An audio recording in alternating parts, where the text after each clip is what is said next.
우리 한 주 동안 또 우리 주님 안에서 잘 사셨는지요? 우리 옆 사람과 한번 인사해 보겠습니다. 잘 살았습니다.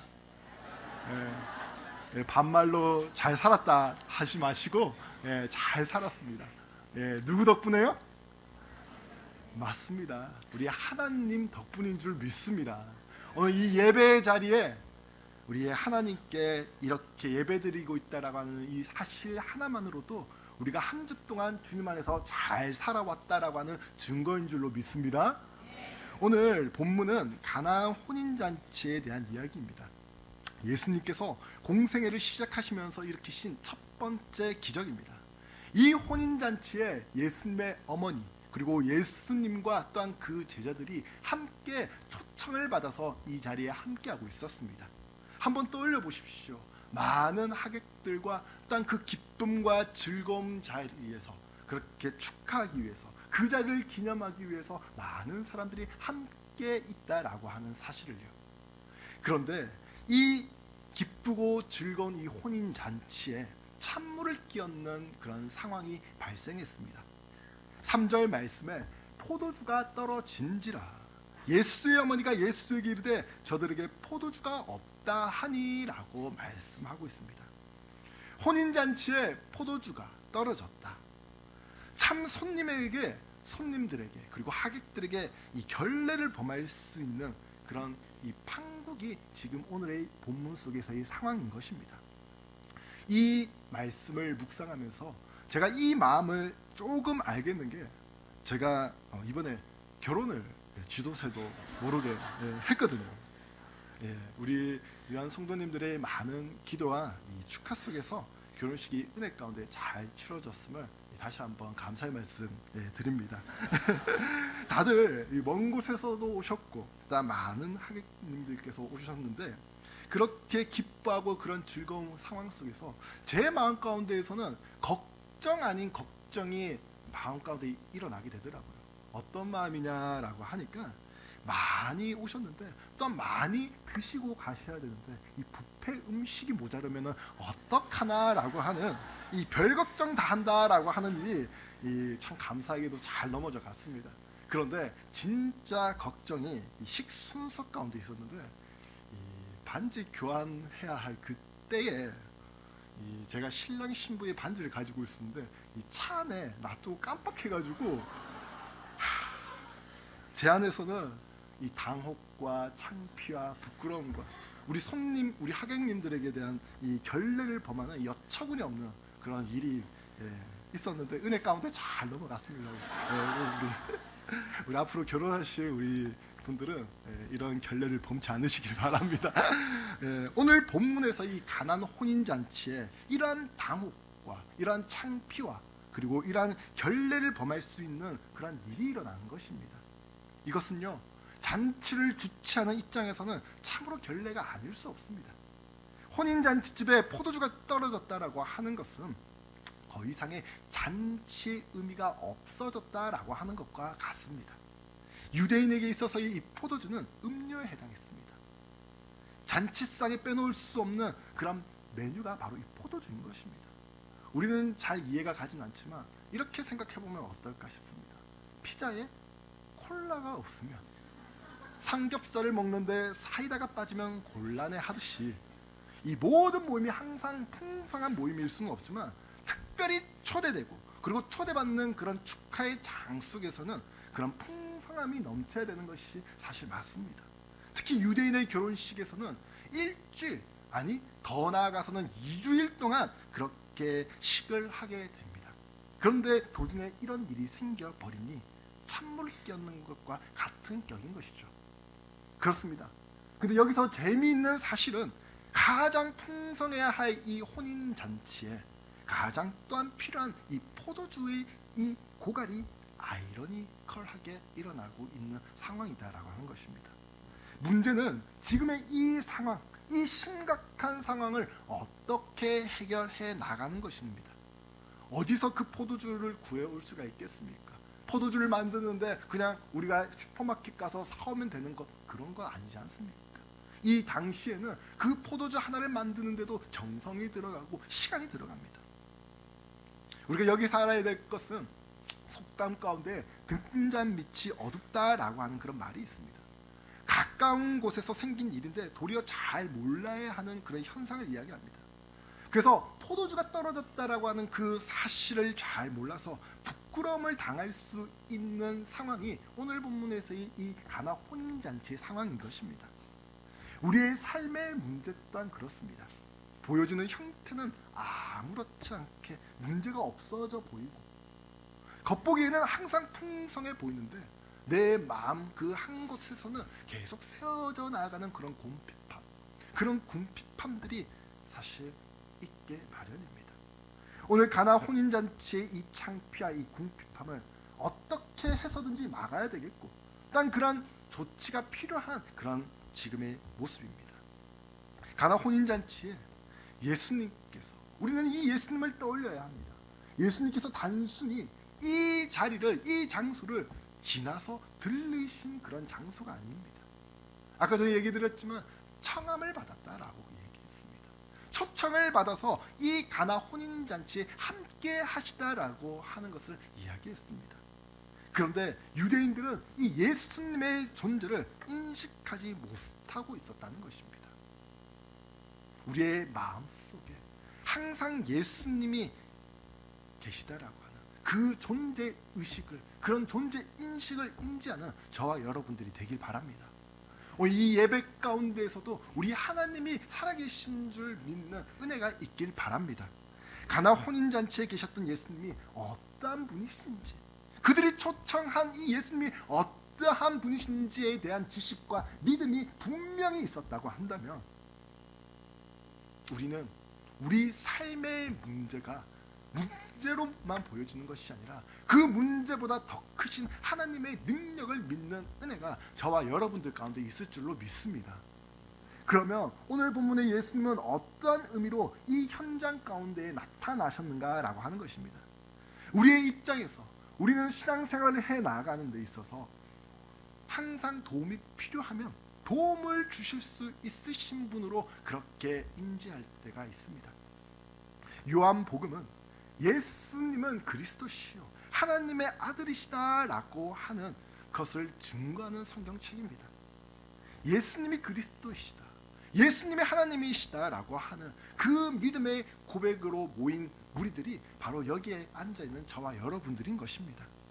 잔치집에 어려운 상황이 발생했습니다. 이때 예수 어머니께서 내리신 판단은 예수님께 도움을 청하는 것이었습니다. 3절 말씀에 이렇게 이야기하죠.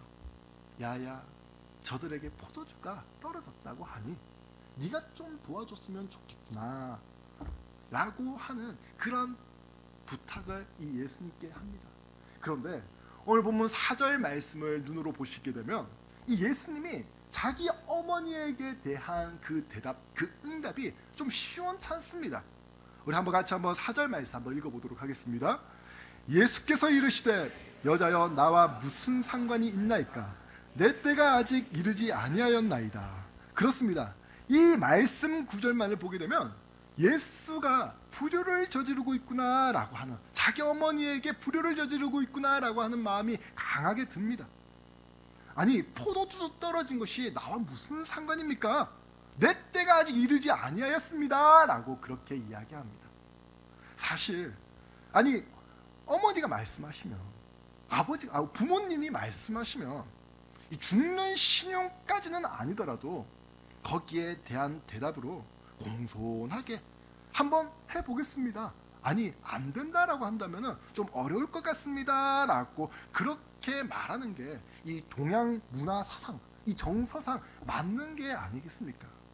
그런데 자기 어머니에게 여자요 나와 무슨 상관이냐고 하니 사실 우리 문화 정서상 이해할 수 없는, 좀 받아들이기 어려운 그런 부분이기도 합니다. 특히 이 경상도 사람이 인식하는 이 여자라고 하는 이 뉘앙스가 이 싸울 때 이 여자가 하는, 그러면 거기에서 이제 터져 나온 게 이 남자가 하는 그런 뉘앙스가 그런 있습니다. 근데 성경에서 의미하는 이 의미로 들어갈 때에 우리가 생각하는 것과 다른 부분이 있다는 것입니다. 여자여, 이 헬라어적 의미로 귀나이라고 해서 두 가지 의미가 있습니다. 하나는 왕후를 존대히 부를 때의 의미가 하나가 있고요. 또 하나는 자기 아내를 존귀히 여긴다라고 하는 마음에서의 최대 존칭어가 바로 이러한 의미인 것입니다. 그러니까 예수님께서는 우리 자기 어머니에게 한없는 사랑으로 부른 그런 호칭이다라고 하는 것입니다. 우리 그렇다고 해서 우리 남편분들이 우리 집에 돌아가셔가지고 아내에게 여자야 라고 하면은 부부싸움 나니까 그냥 이런 의미가 이 성경 안에 있다라고 하는 것만 인지해 두시면 될 것 같습니다. 나와 무슨 상관이 있습니까? 내 때가 아직 이르지 않았다라고 하는 이 의미도 사실 함축적으로 이야기 드리게 되면은 정중하게 자기 어머니에게 어머니도 하나님 뜻에 순종해야 하는 사람이고, 또한 지금의 때가 아직 이루어지지 않았기 때문에 그 때가 다가오기를 기다리고 있다라고 하는 그런 의미입니다. 어머니는 그 뜻을 아시고 하인들에게 시키는 대로 하라고 당부합니다. 아기에 물을 채우게 하고요. 그리고 또한 그 가득 채워서 연회장에 이제 갖다 주라고 합니다. 하인들은 예수님께서 시키는 대로 그렇게 할 뿐입니다. 아니, 지금 연회장에, 지금 이 혼인잔치에 포도주가 필요한데요. 근데 왜 물을 가득히 하라고 하는, 채우라고 하는 것은 그래 따르겠습니다. 그런데 그 가득 채워진 물을 저 가나 혼인잔치에 가져다 주라고 하니 이 무슨 생뚱맞는 일입니까? 라고 하는 우리 개개인적인 그런 마음들, 의아해하는 부분들, 의심하는 부분들 없지 않지 않습니까? 그런데 그냥 따릅니다. 그냥 시키는 대로 합니다. 순종합니다. 이때에 이 하인들의 순종을 통하여서 예수님께서 첫 기적을 일으키십니다. 항아리에 있었던 물이 포도주로 변하게 된 것입니다. 예수님께서 만드신 포도주인이 얼마나 맛있었겠습니까? 손님들은 그 포도주를 보고 그 맛을 보고 신랑을 불러 극찬을 합니다. 포도주가 떨어져 망칠 뻔한 그 잔치 분위기가 한결 좋아지면서 결혼식은 잘 성황리에 이루어져 나가는 것을 볼 수 있습니다. 우리의 목적은 내 지금 당장의 부끄러움, 내 지금 당장의 이 어려움이 해결되어지는 것입니다. 가나 혼인잔치의 기적을 비롯해서 예수님의 사역의 3분의 1은 사실 기적을 베푸는 사역이었습니다. 하지만 그 예수님께서 행하신 그 기적의 목적과 의미, 그 의미와 목적은 한 가지였던 것입니다. 바로 오늘 본문 11절 말씀입니다. 우리 같이 한번 읽어보도록 하겠습니다. 예수께서 이 첫 표적을 갈릴리 가나에서 행하여 그의 영광을 나타내심에 제자들이 그를 믿으니라. 물로 포도주를 만든 것은 위기를 맞은 이 잔치집에 사실 도움을 주기 위한 것도 있지만 그것이 주된 목적이 아니라고 하는 것입니다. 제자들에게 보여주고, 그리고 제자들로 하여금 그 기적을 보고 예수님이 누구시냐라고 하는 것을 믿게 하기 위한 것이다라고 하는 것입니다. 사실 저도 그렇지만 사람은 자기 문제, 자기 어려움이 해결되는 것에 사실 마음이 많이 갑니다. 그것이 잘못됐다는 얘기가 아닙니다. 그런데 그 문제를 가지고 우리 하나님께 나아갈 때에 사실 우리 하나님께서는 도와주십니다. 분명히 도와주십니다. 그리고 그 기적을 일으키시고 문제를 해결해 주신 그 하나님께 더욱 나아갈 수 있는 신앙이었었을 때에 우리 주님께서는 영광 받으십니다. 그런데 하나님을 바라보고 우리 주님을 바라보고 예수님을 바라봐야 하는데 우리는 문제 해결되어졌다, 이 일이 잘 넘어갔다라고 하는 것에만 초점 맞추며 살아갈 때가 있습니다. 마태복음 14장 말씀에 거기에 나오는 등장하는 사람들의 반응은 우리의 그런 생각과 조금은 다른 신앙적인 그런 고백이 나타나는 것이 있습니다. 예수님께서 밤 10시에 물 위를 걸어서 제자들에게 가는 그런 장면이 나옵니다. 제자들은 다들 유령인 줄 알고 와 합니다. 두려워서 떱니다. 그때 예수님께서는 내니 안심하고 두려워하지 말라라고 그렇게 말씀하세요. 그때에 이 베드로 형님께서 그렇게 이야기합니다. 예수님 보고 저도 물 위를 걸어가게 해주세요 라고요. 그러면서 물 위를 걷게 하시지만 의심에 빠져서 그 물 밑으로 빠지는 그런 일이 발생합니다. 예수님께서는 도와주시고 그리고 다시 건져 올리십니다. 그때의 무명의 배에 타고 있었던 사람들의 그 행동과 고백이 놀랍습니다. 사실 베드로의 기적을 보고 그 뒤에 따랐던 함께 했었던 그 뱃사람들이 자기도 그 기적 맛보게 해주세요. 저도 그러한 이적 하나님 저를 통해서 보여주세요 라고 그렇게 생각할 것 같은데, 이들의 고백은 이렇습니다. 예수님께 절하며 가로되 진실로 하나님의 아들로 쏘이다. 그렇습니다. 그 광경을 보고 그 기적을 보고 나도 그 기적 체험케 해주세요 라고 하는 것이 아니라 예수님께 나아가서 하나님 진실로 하나님의 아들이시군요 라고 하는 그런 신앙적 고백을 합니다. 예수님이 베드로를 비롯하여 사람들이 바라는 그 문제를 들어주시고 그런 기적을 일으켰지만 기적의 목적은 우리의 소원을 들어주는 것으로 다가 아니다라고 하는 것입니다. 저와 여러분들은 무슨 목적으로 하나님께 도움을 구하십니까? 우리들은 무슨 목적으로 하나님께 기적을 찾으십니까? 위기를 벗어나기 위해 주님을 찾으십니까? 내 지금의 상황이 어려우니까, 이 분위기가 망쳐질 것 같으니까 흥을 돋구기 위해서 그 흥을 돋는 일에 주님이 꼭 있어야 되겠습니다 라고 하는 그것 때문에 주님을 찾으십니까? 나 살기 위해 주님께 기적을 바라는 건 아닌지요? 예수님께서 행하신 기적의 목적은 예수님이 하나님의 아들이시다라고 하는 사실입니다. 예수님이 하나님의 아들이라고 하는 사실입니다. 빌립보서 2장 11절 말씀에 모든 입으로 예수 그리스도를 주라 시인하여 하나님 아버지께 영광을 돌리게 하셨느니라. 그렇습니다. 예수를 주로 신하고 하나님의 아들로 믿는 저와 여러분들의 삶을 통해 우리 하나님께 영광을 올려드리는 그런 은혜가 있길 바랍니다. 그렇게 예수님의 그런 자기 증거의 목적은 거기에는 또 하나의 숨겨진 의미가 있습니다. 바로 교회를 세우기 위함이었습니다. 예수님의 사역에 있어서 가이사랴 빌립보라고 하는 곳은 그 하나의 분기점을 이룰 수 있는 장소였습니다. 이 시점에서 예수님은 자기가 하나님의 아들이시다라고 하는 그 증거와 함께 교회에 대한 비전을 말씀하십니다. 마태복음 16장 말씀에 예수님께서 제자들을 데리고 가이사랴 빌립보에 가십니다. 그곳에서 제자들에게 묻습니다. 너희는 나를 누구라 하느냐? 너희는 나를 누구라 하느냐? 이때 또 베드로 형님이 나타나십니다. 이 제자들을 대표해서 이렇게 이야기합니다. 잘 알고 있으시죠? 주는 그리스도시요 살아계신 하나님의 아들이십니다. 그렇습니다. 베드로는 이 고백 하나로 하나님의 복을 받습니다. 예수님이 누구시다라고 하는 그 사실을 정성스레 마음을 다해 믿음으로 하나님께 고백했었을 때에 예수님의 그 말씀은 바요나 시모나 내가 복이 있도다. 복이 있도다. 이를 내게 알게 하니는 혈육이 아니요 하늘에 계신 내 아버지시니라. 너는 베드로라. 내가 이 반석 위에 내 교회를 세우리니 음부의 권세가 이기지 못하리라고 말씀하십니다. 교회란 무엇입니까? 저번 주 신학 특강 가운데 함께 이 사역자들과 또 우리 헌신자들이 같이 신학 특강을 듣는 그런 은혜의 시간을 가졌습니다.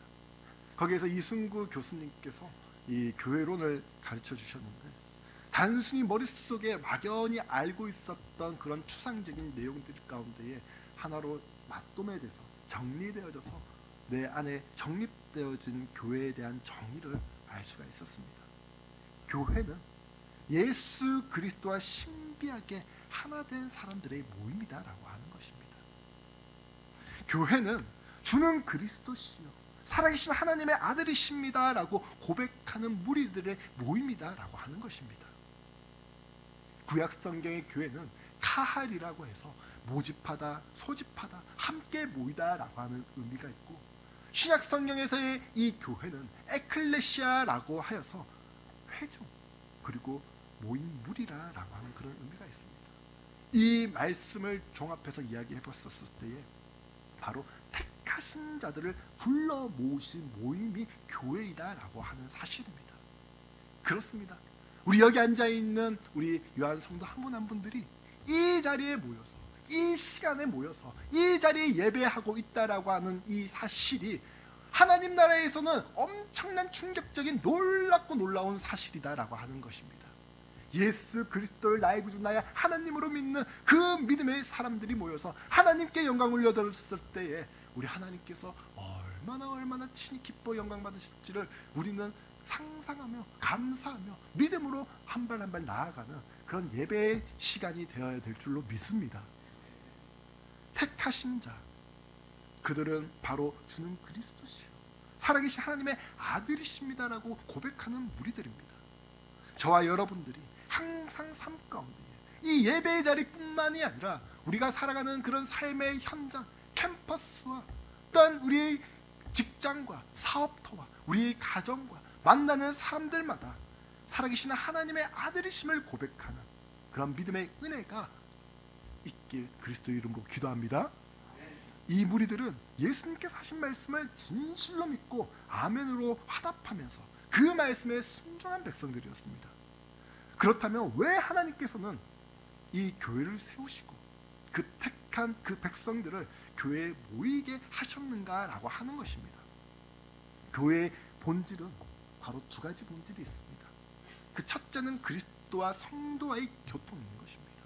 둘째는 성도와 성도와의 교통이다라고 하는 것입니다. 그리스도와 성도의 교통, 에베소서 4장 15절 16절 말씀에 그는 머리니 곧 그리스도라 그에게서 온몸이 각 마디를 통하여 도움을 입음으로 연락하고 상합하며 각 지체의 분량대로 역사하여 그 몸을 자라게 하며 사랑 안에서 스스로 세우느니라 라고 말씀하고 있습니다. 그렇습니다. 교회를 세운 첫 번째 목적은 그리스도와의 교통입니다. 우리 예수님과의 교제입니다. 이 지상에는 교회라고 하는 그런 간판을 걸어놓고 무수한 그런 건물들이 많습니다. 아무리 교회당 건물을 교회답게 짓고 아무리 그 안에서의 경건한 예식을 치르고 그 안에서의 말씀이 선포된다라고 할지라도 그 안에 그리스도와 성도와의 교통, 그리스도와 성도와의 교제가 없다면 그것은 성경이 말하는 교회가 아닌 것입니다. 중세 교회가 얼마나 웅장하고 화려했습니까? 제가 이탈리아를 가보진 않았지만 성 베드로 성당 대략 떠올려지는 것들 있지 않습니까? 기독교 영화의 극치를 이룰 수 있는 그런 이 화려한 그런 모습들. 하지만 중세교회 천년을 암흑기라고 말하는 이유가 무엇입니까? 바로 그리스도와의 단절 때문이었던 것입니다. 그리스도와 성도와의 교통이 없는 교회는 그냥 헐뿐입니다. 모양만 교회일 뿐이지 사조직으로 전락해 버릴 수밖에 없는 그런 단체인 것입니다.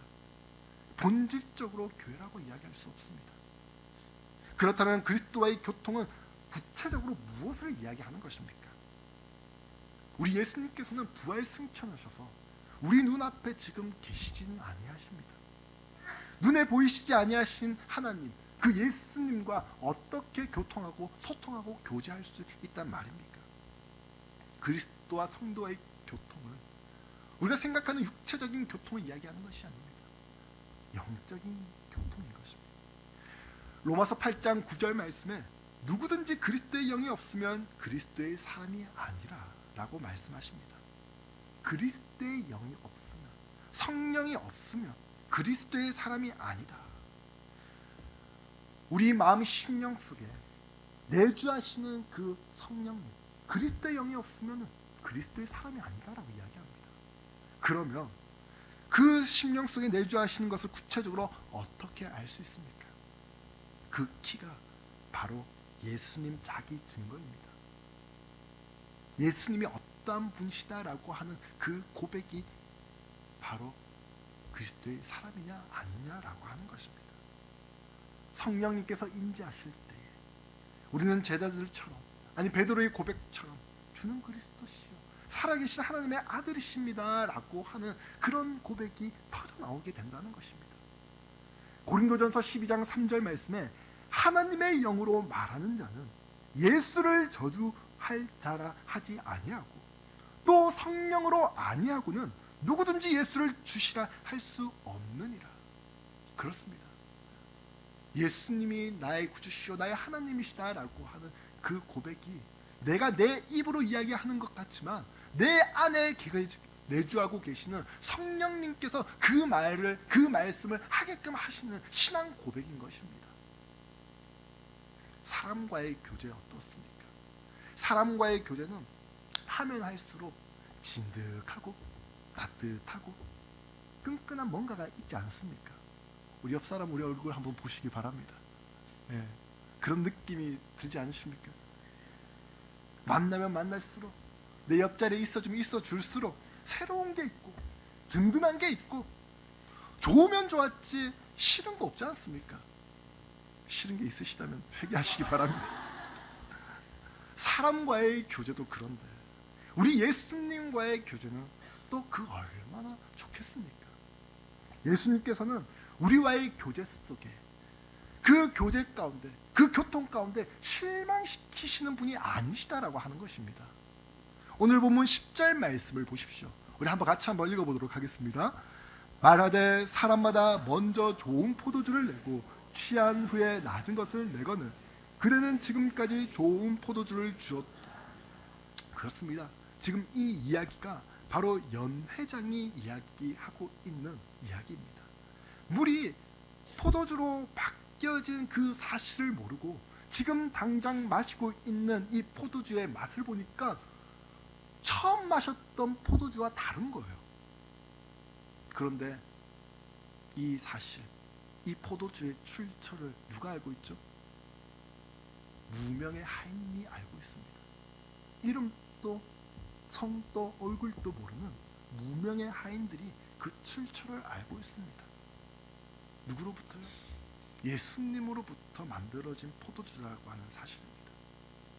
연회장은 몰랐지만 하인들은 알았습니다. 연회장은 예수님이 하신 줄은 몰랐지만 하인들은 예수님이 하신 줄을 알았습니다. 연회장은 예수님이 누구신지 몰랐지만 하인들은 알았습니다. 어떻게 해요? 예수님 하신 그 말씀에 따랐기 때문에 안 것입니다. 오늘 보면 5절 말씀에 이렇게 이야기하고 있습니다. 그의 어머니가 하인들에게 이르되 너희에게 무슨 말씀을 하시든지 그대로 하라 하니라. 그리고 6절 이하의 말씀에 어떠한 군더더기 없이 그 예수님께서 하시는 그 말씀에 순종합니다. 그러니까 예수님과의 교제가 이루어진 것입니다. 순종의 은혜 속에 우리 예수님과의 교제가 깊어지는 은혜를 이 하인은 맛보게 된 것입니다. 팔레스타인 잔치에서 포도주를 제공할 때 일반적으로 주인은 손님들의 미각이 아직 살아있을 때는 꿈틀꿈틀 이 미각이 살아있을 때는 이 좋은 술을 내놓습니다. 그걸 다 음미케 한 후에 어느 정도 시기가 돈다 싶으면 그때는 질이 낮은 그런 술을 제공합니다. 보통 사람 사는 데가 어느 정도 이런 부분이 없잖아 있는 것 같습니다. 저도 일본에 와서 맨날 그 마츠야나 요시노야에 가서 거기 소고기 덮밥만 먹고 있다가 이제 오래간만에 이제 돈이 조금 모아져 가지고 이 일본의 이 샤브샤브 이 타베호다이를 이제 가면은 처음에는 휘황찬란합니다. 불스름한 그 고기의 육질들. 그러다가 어느 정도 한 20-30분 지나가면은 그 불구스름한 것들이 사라지면서 이제 하얀 그런 지방들이 가득 채워지는 것을 보게 됩니다.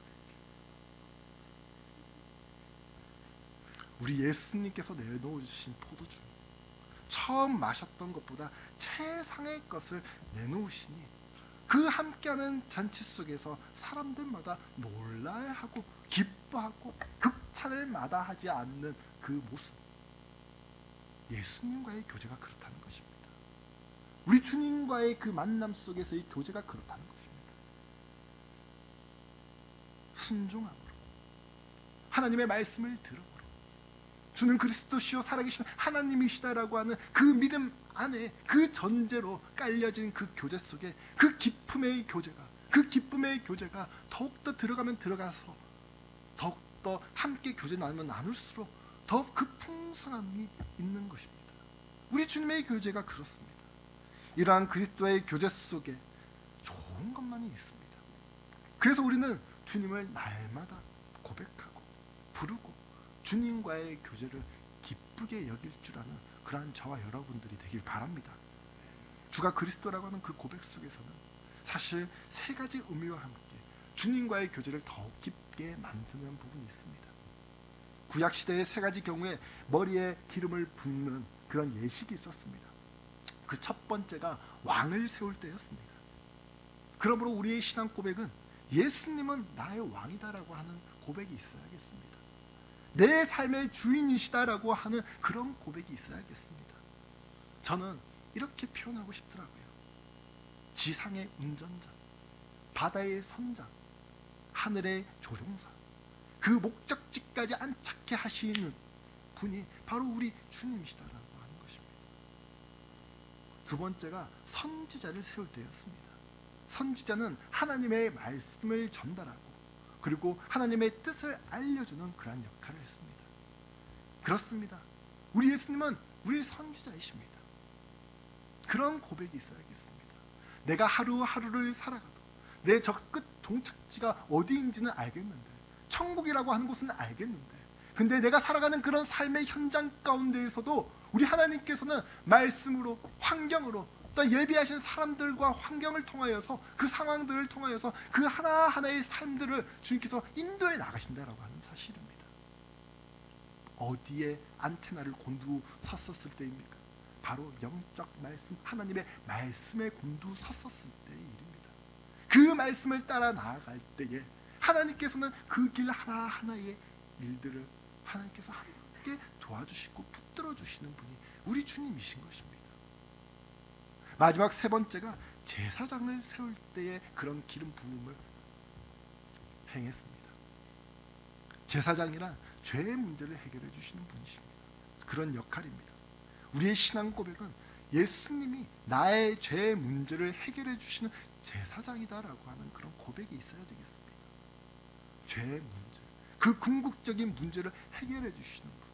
그래서 우리는 예수님을 나의 왕, 나의 선지자, 나의 제사장이라고 하는 그분이 지금 내 앞에 계시고 내 안에 계시고 내 앞으로 저 천국 들어갈 때까지 영원토록 함께 계셔 주신다라고 하는 그런 믿음, 그런 고백이 저와 여러분들 가운데 있어야 될 줄로 믿습니다.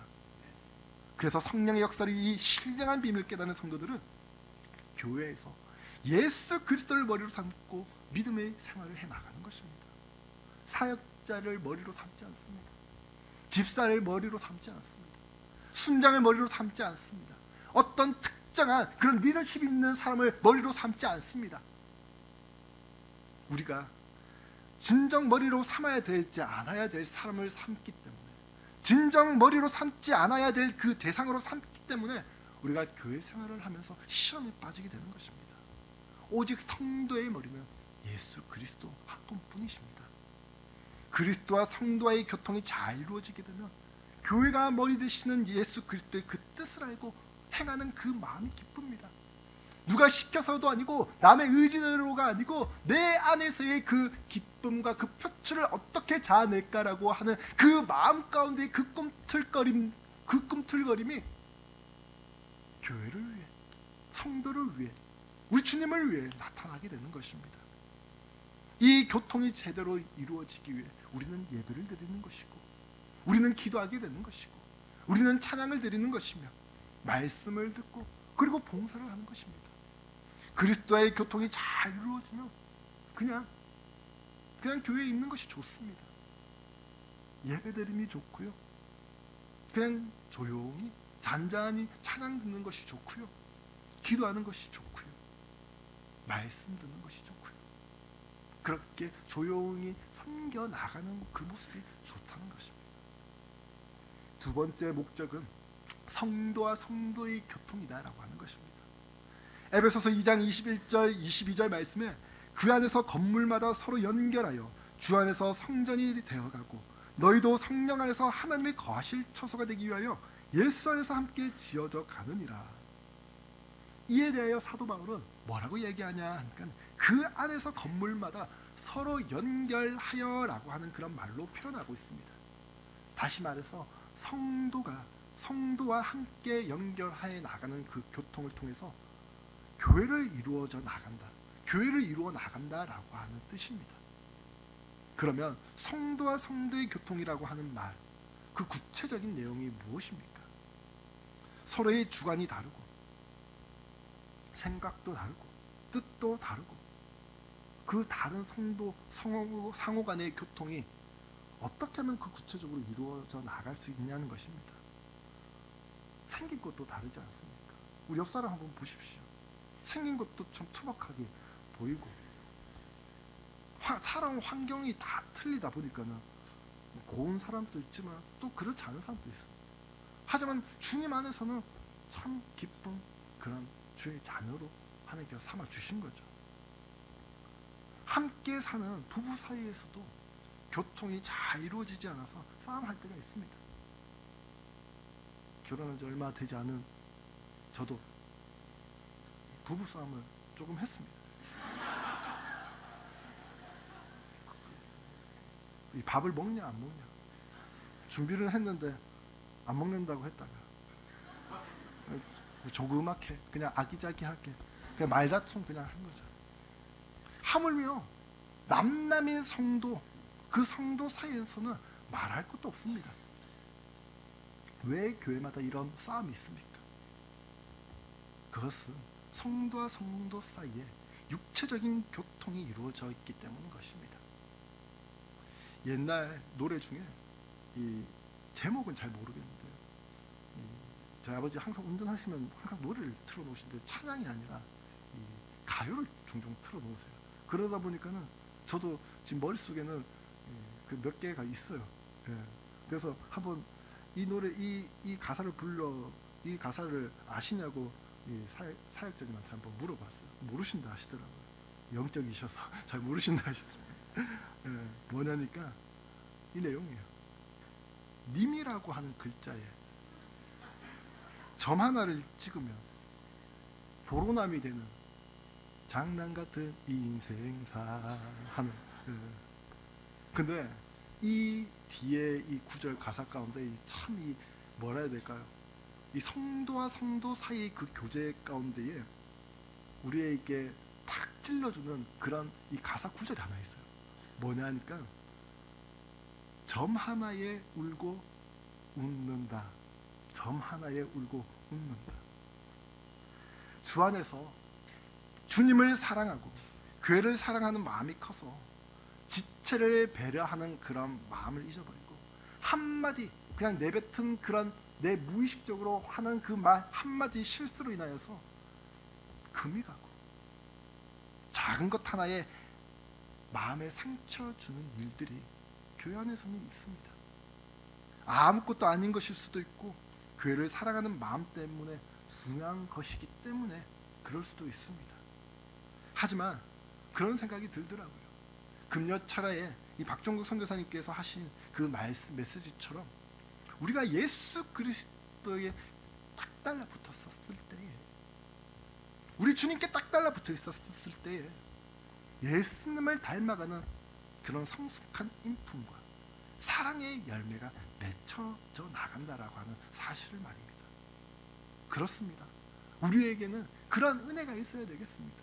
성도와의 성도와의 그런 관계 속에서의 그런 다툼과 단 거기에서의 이질적인 그런 문제들로 인한 고질적인 그런 부분, 그런 문제들, 그것 때문에 화해 못 이루는 그런 사이가 아니라 하나님 안에서 주의 사랑으로 보듬고 배려할 줄 아는 마음, 그리스도와 성도의 교통이 그러한 성령 안에서 이루어지듯이 성도와 성도 사이의 교통도 성령께서 함께 하시는 영적인 교통인 것입니다. 거기에는 사랑이 전제로 깔려져 있습니다. 거기에는 용서가 있고요, 거기에는 관심이 있고요, 거기에는 인내가 있습니다. 요한일서 1장 3절 말씀에 우리가 보고 들은 바를 너희에게도 전함은 너희로 우리와 사귐이 있게 하려 함이니 우리의 사귐은 아버지와 그 아들 예수 그리스도와 함께 함이라. 그렇습니다. 성도와 성도 사이의 그 사귐 역시 주는 그리스도시요 살아계신 하나님의 아들이십니다 라고 하는 그러한 예수님의 자기 증거를 성령의 역사를 통해서 받아들이는 그런 성도들에게서만 가능하게끔 하신 것입니다. 사양리를 보시면 모닥불이 활활 타는 가운데에 그 가지가 하나 밖으로 나와져 버리면 그 불이 금방 꺼지고 맙니다. 하지만 같이 있었을 때에 그 신앙, 그 불은 활활 타오릅니다. 그렇습니다.